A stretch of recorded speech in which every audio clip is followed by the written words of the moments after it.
I'm Susan James, Vice President for Programs and Publications for the Historical Society, as well as Assistant Director here at Baylis Library. And I have a few thank yous and a few announcements, and I'll try to make it quick. First, I want to thank, of course, Bruce Lynn for agreeing to speak tonight and for his help with publicity. Thank you. Thank you to Ken Miller, Director of Baylis Library, for permission to use the library on an evening when it's closed. Thank you to CCHS Board Member Paul Sabrin for his assistance with planning tonight's program. Also, thank you to Connie Baker for the refreshments, and Carolyn Person for her assistance. So we're very pleased to have Bruce Lynn with us tonight.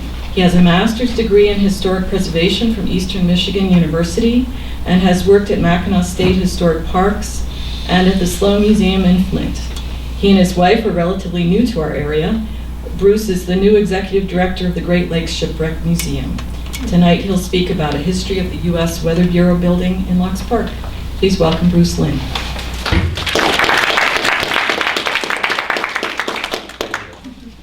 Thank you very much, everybody. Usually I'm better without a microphone, so can everybody hear me okay? Okay, good. Good. Well, thank you again for giving me the opportunity to come here tonight and talk a little bit about the Weather Bureau building that's there at Locks Park. Usually when I'm doing a program, it's often talking about the Shipwreck Museum. And I usually ask people, how many of you have ever been to the Shipwreck Museum before? Which I'll ask that question right now. How many have been to the Shipwreck Museum? See that hand's going up? Quite a few. Now, this is better yet. How many have actually been in recent years to the Weather Bureau building here? That's pretty good. That's very good, because a lot of times I'll ask people that question and people, they don't really even know what I'm talking about most of the time. And I'll give you a good example. I actually had the CVB come in, and they had a meeting that they had take place at the Weather Bureau building. Where there were 12 people there. Linda Hoth was heading everything up, 12 people. Linda had met with me a few times inside the Weather Bureau building, but I asked the rest of them that same question, and not one hand went up. So I was very happy that we had scheduled that so they could actually come in and see it. But a lot of them, as soon as I asked the question, I could see them talking to each other, and a lot of them, again, they weren't even really aware that the building was there. It's a very, very quiet presence that we have with the Weather Bureau building here today. So I'm going to go ahead and get into the program. Paul told me that I had about 3 hours to do this, right? He's pointing at okay. But it says a short history, so we're going to try to keep it relatively short. If you do have questions, feel free to ask, and we can go from there. Well, that was a good start. Paul, I just dropped your mouse. You know what? I actually can come and forward this myself as I go. It's there. Squeak. Part of the problem was I told Sue how good of a start we got going with the technology aspect of things here. And the mouse just dropped there. So. Okay, I got it. Oh, there we go. Okay. Things to work. We'll give Paul a round of applause here for helping out. Okay. There we go. Thank you very much. Okay. Let's get that mouse out of there. Okay. So, some of the things we're going to talk about in this 3-hour program that I'm going to be doing here, joking. We're going to talk a little bit about the need for a weather station to be here in the first place. What was that primary need? We're going to talk a little bit about the building itself and what it was used for over the years, that structure. Actually, I'm thinking here, maybe the lights, if we want to go down just a little bit with the lights as well, that might help. So we're going to talk about the structure. There were a lot of different purposes or a lot of different uses for this building. We're going to talk about some of the tools that they used as part of the Weather Bureau, and then also we're going to talk about the purposes that it serves today. Now, getting into those main reasons that they'd want a Weather Bureau station to be at the Soo Locks at first, you've got to think about the shipping. One of the primary purposes of that structure was to let those navigators and let those ship captains know exactly as much as you can tell a forecast or what's happening out on the big lake, what's happening out on Lake Superior. That was one of the biggest reasons. If you think about it though, you had ship traffic out on Lake Superior and on the Great Lakes for centuries prior to what we think about of ships today. And if you think about 30-foot long and 30-foot long Montreal canoes, that's either small or large, depending on your perspective. But really, those were the freighters of the day. If you think about the fur trade. Now, do you think that they really needed weather forecasts? Do you think that was something that was very important to them?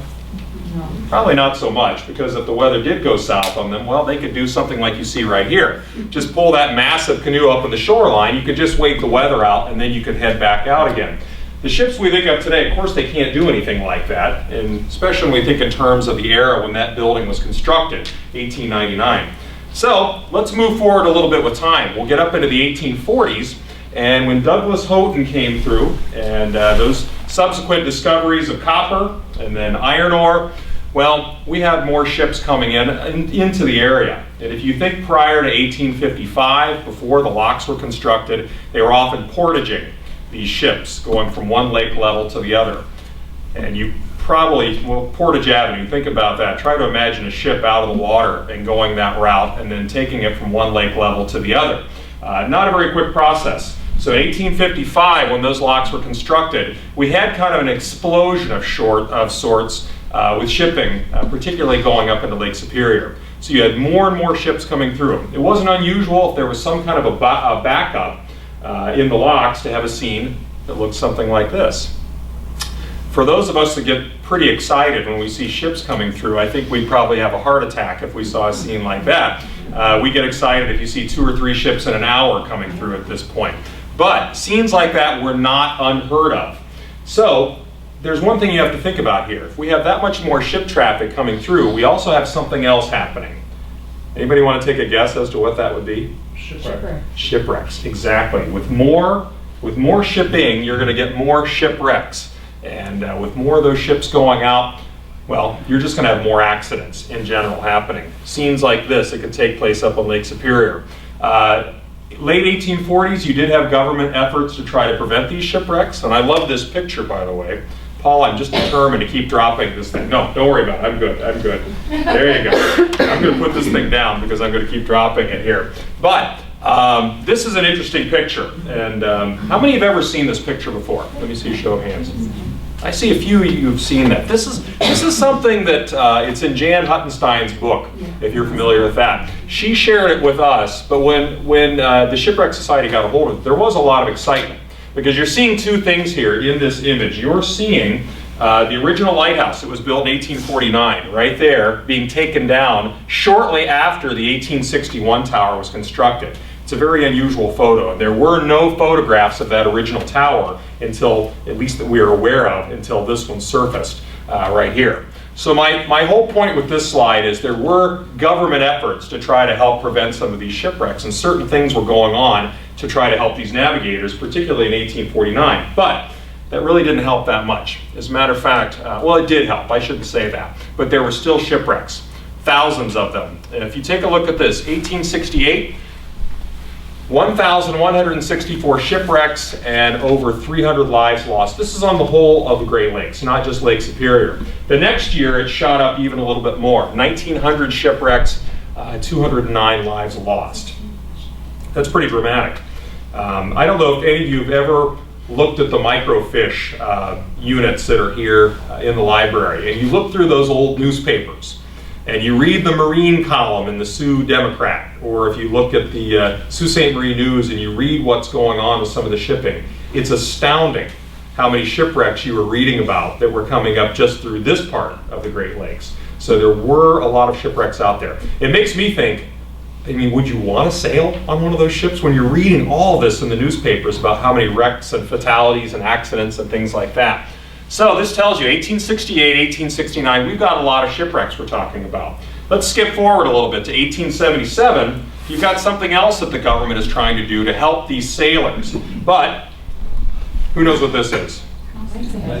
Life-saving. This is a very smart group here. Not everybody always knows what these things are. But there were 4 life-saving stations that were constructed up on Lake Superior in 1877. There was Vermilion, Crisps Point, Two-Hearted River, and Deer Park. But these were reactionary. A ship really had to get in trouble before those life-saving surfmen actually went into action. So this was after a shipwreck. So it was good. It was a good way to help. Those in the lighthouses, it was nice to have those out there, and they did help tremendously. But there were some people that felt that maybe there was another way. That maybe there was a way that you could actually warn these ships before they went out into harm's way. And maybe a way to do that would be here at the Soo Locks. One of these people was a gentleman by the name of Increase Lapham, Dr. Increase Lapham. He is considered the father of the National Weather Service. And in December of 1869, he wrote a letter to Congress. And I've got a small part of that letter. Along with it, he sent 18 pages of listings of shipwrecks and fatalities that went along with it. He wrote, not only does the interest of commerce and navigation, but also that of humanity demand that something should be done, if possible, to prevent the fearful loss of life and property on our Great Lakes, such as has filled so many newspaper columns with their appalling details. Make it the duty of the government to see whether anything can be done to prevent at least a portion of this sad loss in the future. Kind of goes back to some of those newspaper articles I was telling you about that we can read right here in the library. This was December 1869. February of 1870, this is the response from Congress, which is pretty quick. They write, be it enacted by the Senate and the House of Representatives of the United States of America in Congress assembled that the Secretary of War be authorized and required to provide for taking the necessary meteorological observations at military stations in the interior of the continent and for giving notice on the northern Great Lakes by means of electric telegraph of the approach and force of storms.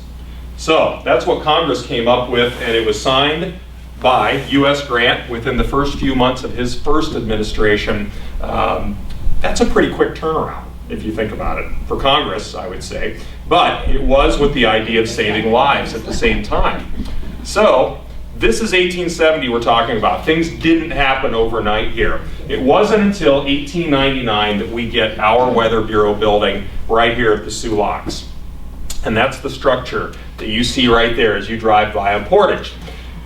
About $3,000 to build it. Most of your living quarters were upstairs, and your offices and where a lot of their instruments were kept would have been downstairs. It's kind of an interesting building. You've got the hipped roof here. These are cedar shingles right there.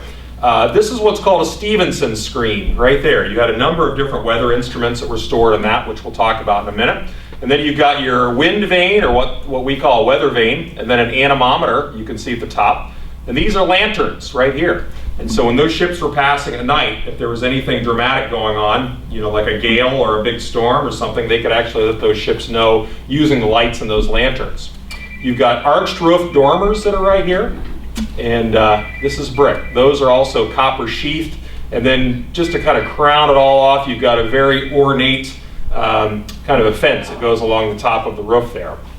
So I love this picture. This is probably one of the best ones that we have, historic images. Superior Views out of Marquette actually shared this one with us. But the interesting thing too here, you can see the street light. I'm told that's an arc light. Does that sound right or look right? Must have been pretty bright, I would think, if you look at the size of that bulb right there.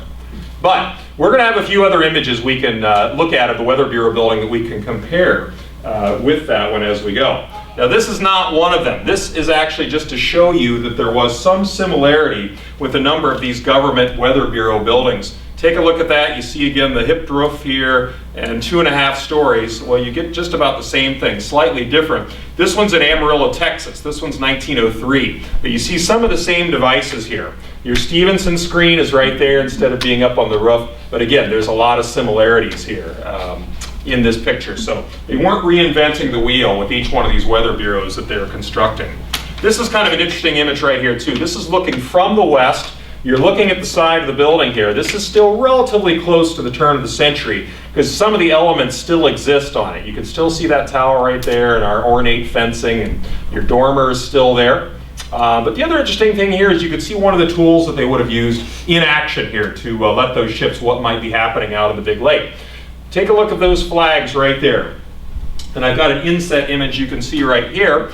There's something funny about this though too. If you look here, you can see the square, you can see the pennant, and the darker square on the inside. So that tells us that we have northeast winds here. But this is looking from the west. It makes me wonder, did the wind just shift or something after that weatherman put those flags up?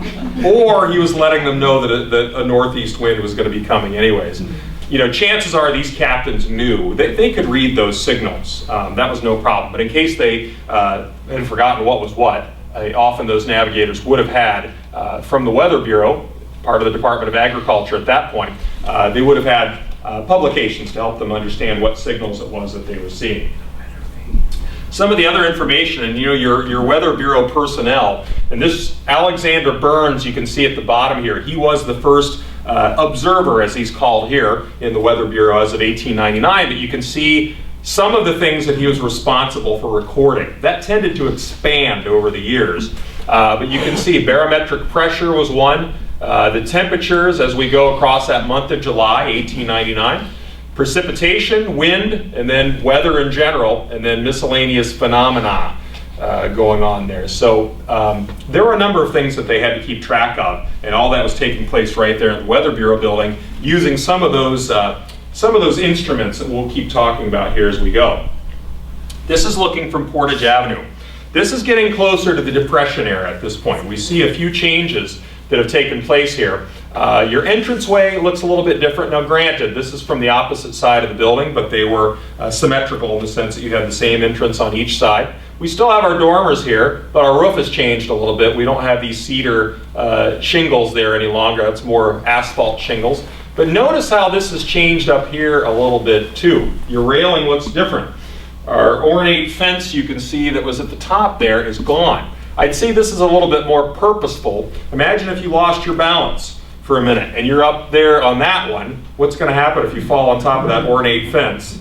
You're probably going to be impaled as you do that. So this is a little bit more purposeful. Some of the other things, it's a little harder to see here. But again, Depression era, so we're starting to see some subtle changes here in the structure itself. This, you can see what the floor plan looks like. This is not the Weather Bureau building in the Sioux, but it's a similar structure that was built in Bentonville, Arkansas. But the floor plan is very, very similar. Matter of fact, Carl Peepo. How many of you are familiar with Carl? Let me see a show of hands. I see a few hands going up. That's interesting that not as many people know Carl. He grew up in that building, and we're going to talk about him a little bit more in a minute. But what he remembers about living in the Weather Bureau building there on the grounds of the locks, it was a little bit similar, but a little opposite of what we see here. They had their kitchen was upstairs, their dining room was upstairs, they had bedrooms up on the 3rd floor, and then most of the offices were down on the ground floor. So subtle changes, at least the way they used them, but very, very similar as far as the floor plans go. Now, it's interesting to talk about the architecture. I think it's interesting to talk about the weather instruments, things like that. But I think it's more interesting to actually talk about the people that lived there and what they did. And one individual that we're going to talk about here that really illustrated what it was like to work at the Weather Bureau building was Arthur Peepo. That's Carl's father. And right as the Depression was setting in, he was actually teaching meteorology classes at the University of Wisconsin in Madison, and actually got a call from the Weather Bureau itself to say that there was a position available for him in Sault Ste. Marie if he wanted it. That was 1932, and he took them up on it and moved his family of 5 children and his wife and himself, and they moved up from Madison and moved to Sault Ste. Marie. Imagine a family of 7 living inside of that building. It's kind of hard to imagine. A couple of the things that he has here as far as his tools, that's called a theodolite. And then this is a weather balloon, and this allowed him to track that weather balloon. This was a daily part of his activities at the Weather Bureau, according to Carl, his son. Some of the family members that we can see, this probably not the best photograph to show the family members that you can see there. It makes you wonder, were they focusing on the people or that piece of equipment in the background, the Stevenson screen? But Carl helped me to identify some of the people here, and this is his sister, his mom, it looks like another sister, and then this was a couple that was visiting. Kind of gives you a little bit of a feeling for the era there as you take a look at that picture. This is Carl himself. He was getting ready for his camporee that he was going off to. He's in his Boy Scout uniform right there, and that is the ladder going up to that Stevenson screen that I was telling you about. You can even just make out a ship in the background there that's going through one of the locks. But think about this for a minute. You're a child growing up, and you're living at the Sioux Locks, and the security practically non-existent at that point compared to what we have today. He would tell me about riding his bicycle. Once those lock gates would close, there were no rails, but he'd ride his bicycle across those lock gates for a little added excitement. Things like that. When the passenger steamers would come through, they were, how did he put it? There was a term he used for it. But they were trying to get the people to throw coins and things off of these passenger steamers that were passing through the locks. His friends and him running around the locks. I mean, when I was a kid, we used to love running around those locks. I can't imagine the Weitzel lock being my backyard, you know, things like that. And he helped his father out quite a bit with running that weather station. So he got a lot of good experience there with that. That's Carl pretty shortly after they had arrived. He's in his mid-80s right now, and he remembers everything, seemingly, about living there. Now, as much as Carl was having fun running around the locks and riding his bicycle all over the place, his father, Arthur, did have a lot of work to do. And that was one thing that he remembered pretty routinely, that his dad didn't have a lot of time off. And this was a year-round job. Even after the shipping season closed, they were still recording what was happening as far as their weather observations went. There's some interesting things you can see in this picture. You can just see the administrative building. That view you could just make out right here. You can see the lock. That's still the Weitzel lock at that point. And then you can see Arthur Peepo here, and he's got his theodolite, and he's watching that weather balloon. This is the base of the weather vane where the anemometer is. But he's also got these little headphones on. And it's only a theory here, but they had what was called a radiosonde. Has anybody ever heard of that before? Radiosonde, S-O-N-D-E. It was a small transmitter that would be hanging from the bottom of one of those weather balloons. And our theory is that Arthur there has his headphones on and possibly listening in on that transmission for the radiosonde. Just a little box about this big. I almost brought one in today because Carl donated one that was used here at the Weather Bureau building here in the Sioux to the museum just on Monday alone. He donated it, and the interesting thing about it, there are instructions on the box. If you just happen to find that radiosonde, there are instructions that tell you what to do. And it tells you to bring them back to the location, or at least the Weather Bureau building in the Sioux in this case, and then they stamp it. And with that stamp, you can see that this thing has been returned, or at least to a weather station somewhere. This one has about 4 or 5 stamps on it. That's pretty amazing if you think about it, because that thing could have landed out in the middle of Lake Superior, any of the lakes around here, out in the forest somewhere, cattle pasture, you name it, it could just disappear. A lot of times those things simply did disappear, but this one seemed to keep making its way back, and now we've got it in the collections, which is pretty exciting. Just a few more things. Again, take a look at the ornate fence. You remember what I said if you lost your balance? Look at what you'd be landing on here. It's beautiful, but probably not the most useful thing in the world there. These are the kinds of things that Arthur would be doing every day. But there were a lot of other things too, and we'll talk about those in a minute. Some of the other things I'm going to talk about here, some of the signals that you would have here. Take a look at the tower right here. You can see a lantern here, lantern here, lantern here. This would be red, red, and this center one would be white. So in the evening, depending on, or at night, depending on what was happening as far as weather was concerned, now granted, this particular image here is probably more of an ocean. Maybe the Atlantic seaboard would have used this as far as the signals, because we don't typically have hurricanes on the Great Lakes. But you can get an idea of how these things would have worked with what those signals would be at night. And you can see those right there.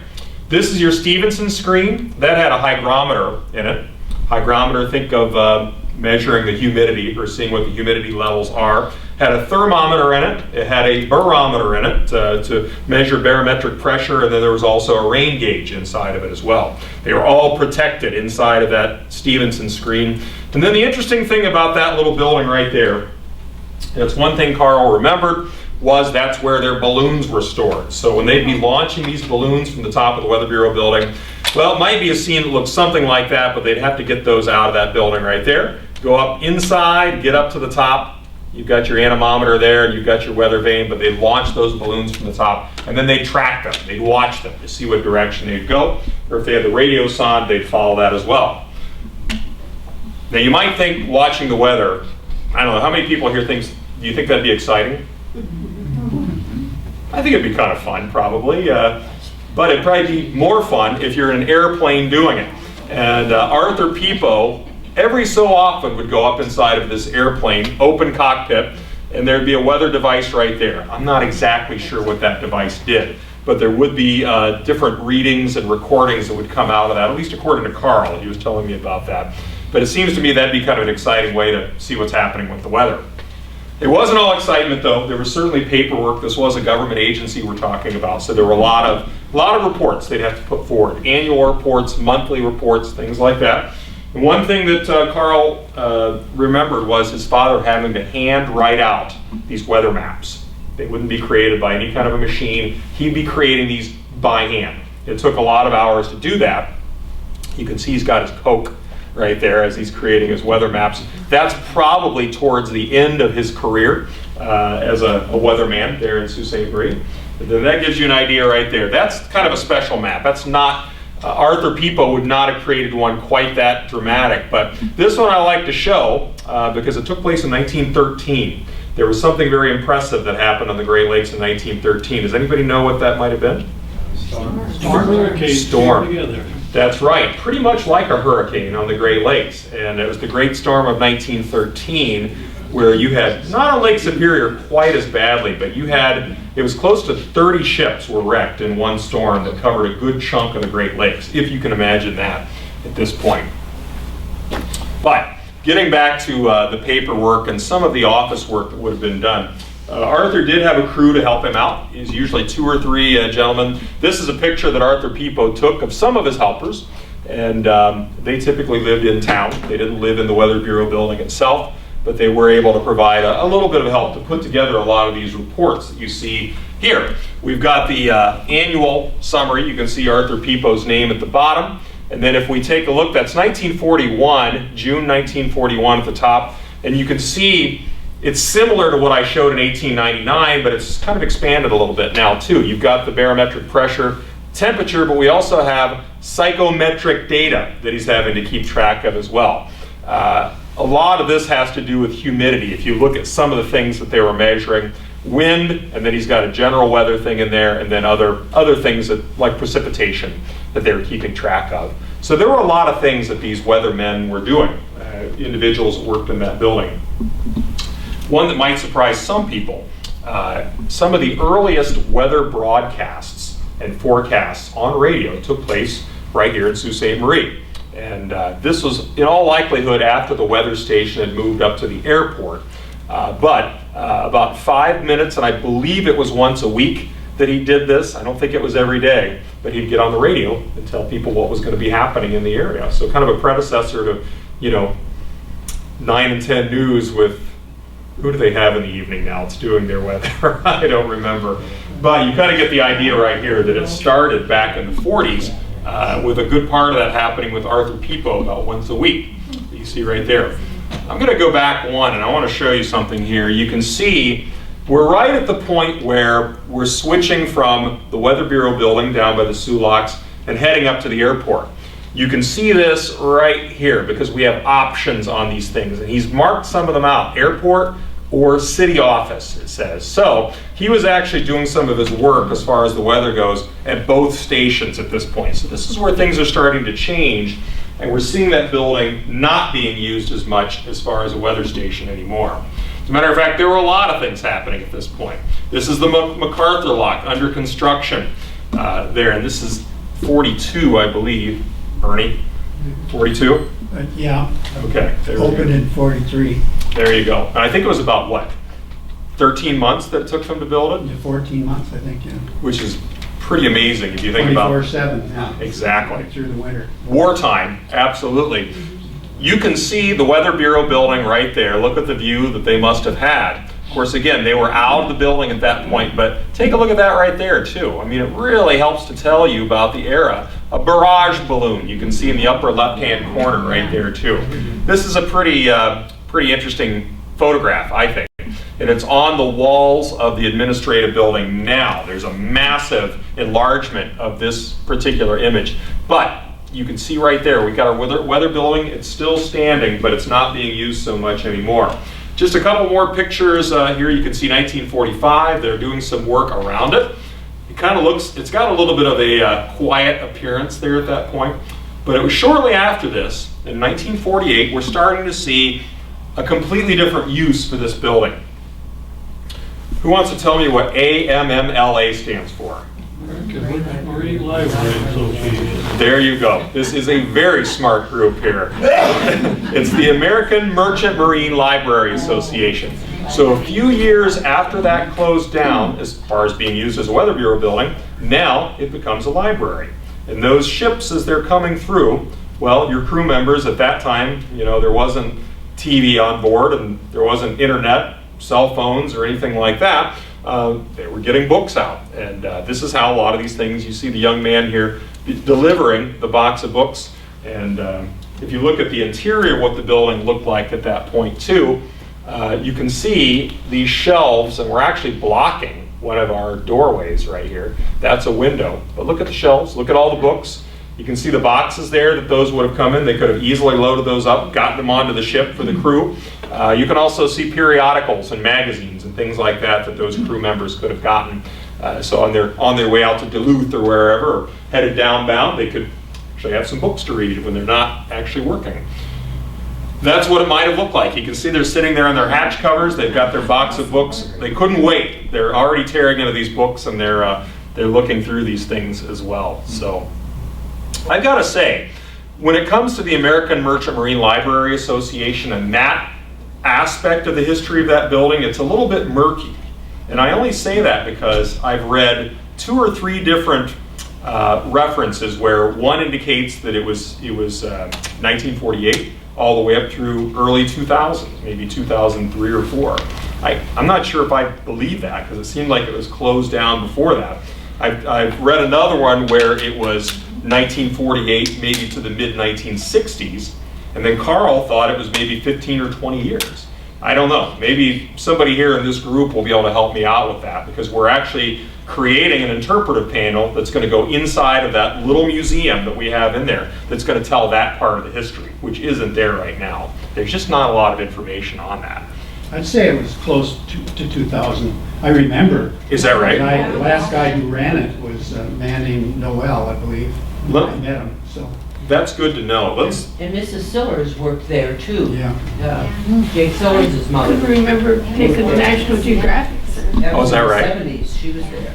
This is what I was hoping for with this group, to actually see if we could get a better idea of how long this thing was actually being used. The latest reference I saw was 2004 that it was said it was open, because the next year the Shipwreck Society actually acquired the building. So there must have been a point there where it stopped and then maybe it was quiet for a year or two.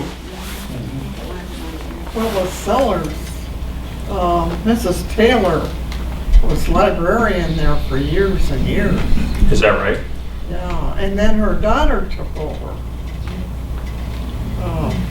She's gone, but maybe some of her family could say, because I imagine Nancy was there until it closed. Well, that's good to know.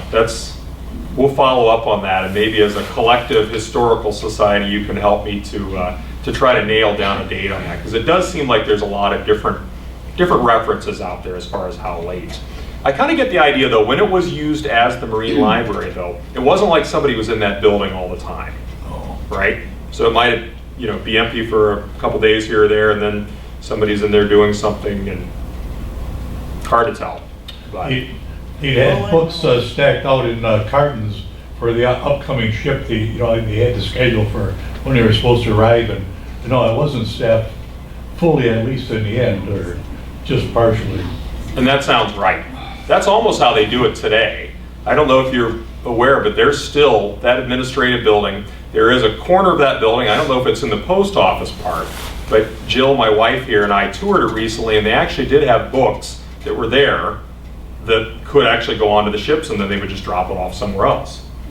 What struck me was odd is most of them were romance novels. I didn't really understand that, but either way, I think it's still something that they do there. Now, take a look at this. This will be the last series of images that we're going to look at here, but this is just about what it looked like in 2005 when Tom Farnquist, the former director of the Shipwreck Society, talked to the Corps of Engineers about the idea of this building becoming the administrative offices for the Shipwreck Society, which is exactly what it became. It doesn't look bad if you look at it from this picture, but some of the interior images, if you take a look, there was it was getting in kind of rough shape. You look at the windowsill there, some of the plaster is cracking, just in general need of a little bit of help. This is where one of the dormers was located. If you take a look at this picture here, notice our dormers are gone at that point. So, inside things were looking a little bit rough. There, the tuck pointing, that's Sean Lay, he's the development officer for the Shipwreck Society, kind of looking at some of that brickwork that needed a little bit of help. And then as the restoration started to begin, it's hard to imagine that's what it looked like as that work was taking place. We start moving forward now, we're getting into winter 2008. Take a look at that image right there. That is all drywall that's going in through that second story window. They're going to put it right through that window. That's where my office is, and it came in there. And then, I like this one because those dormers I think are pretty special. You can see that work is starting right there on those dormers. Think back though in 1898, 1899 when they were building it. You think they had a device like that when they were doing it? Not at all. Certainly makes things a little bit easier. And I love this picture right here because take a look at that copper sheathing you can see around that arched roof dormer right there. Look at that. You can't really tell now when you look at it, particularly from the road. It's got that patina that's on it now and you can't really tell, but look how beautiful that is right there. We still have our asphalt shingles right here. That's going to change pretty quickly too. That's inside. That's on the 3rd floor. That's actually where Carl remembers his bedroom was. Again, remember that as a kid or think about that as a child. You're looking out of that window, seeing ships going through at all hours. Pretty exciting. And then some of the trim, and this is going to 2011. This was about a 3.5-year project for this thing to be restored. There's the cedar shingles are back at this point. None of this was cheap. But there were a number of different things, and the city of Sault Ste. Marie helped out with this as well. There was a Saving America's Treasures grant that Sean Lay, Tom Farnquist both applied for, and they did get it. That was through the National Park Service. That was $125,000 right there. And then there was a $100,000 grant through the DEQ, and it was the Clean Michigan Initiative. So there's $225,000 worth of grant money right there that went into the restoration of this building. Helped tremendously. And now you take a look at it, and one thing I want to emphasize too, the State Historic Preservation Office really oversaw a lot of what was going on with this as far as making sure the level of accuracy as far as the restoration. This is not accurate at all, but it is part of the Americans with Disabilities Act, that ramp that allows you to go up that north side of the building, and actually it turned out very nice. That's 2011 at that point that was being constructed. And then the last slide that I'm going to show you here today, this is pretty much how you see it today. Well, not today, because we'd have snow and there'd be dirt all over the place and everything else, but as you approach it from Portage, you're kind of getting an idea of what it looks like these days. And take a look, we've got that ornate fencing is right back up there on the top there. You can see how you can't really tell that's copper sheathing anymore, but you can see those cedar shakes there, you can see them all over. There's just a number of other things there that have been brought back to where they maybe look like when Alexander Burns stepped in 1899. I would like to think that they'd be pretty happy with this restoration as it's come across. I've got one last inset picture that I'll show you right here, and you can see the similarities. 1899 and, 2013 at this point, for the most part. You know, we don't have that equipment on the top, and if I would have been there when that restoration was taking place, there's one thing that I would have wanted. Can you guess what that would be? Put it back. What's that? Put it back in the roof. Put it back on the roof. Well, I would want to put myself on the roof. And right now we can't do that because that stairwell, almost like a steep ladder that was going up to the roof, if you look at other historic photographs, it's completely closed off. And I thought, oh my gosh, if I would have had the opportunity, I would have loved to go up there. What a great place to watch the ships go through and everything else. But that's closed off. There is no equipment of any kind up there. But take a look at it. Looks pretty similar, doesn't it? The way it did in 1899. The interior completely different. There's partitions that aren't there anymore. But I am happy to say that when Carl Peepo walked through, he was very, very happy with what he saw. And having, it's unusual really to have somebody, if you're trying to interpret a structure or a certain part of history, to have a person that lived it or lived a part of it and come through and kind of get that nod from them, which we're very happy with. So that is a short history of the Weather Bureau building at Locks Park. Does anybody have any questions?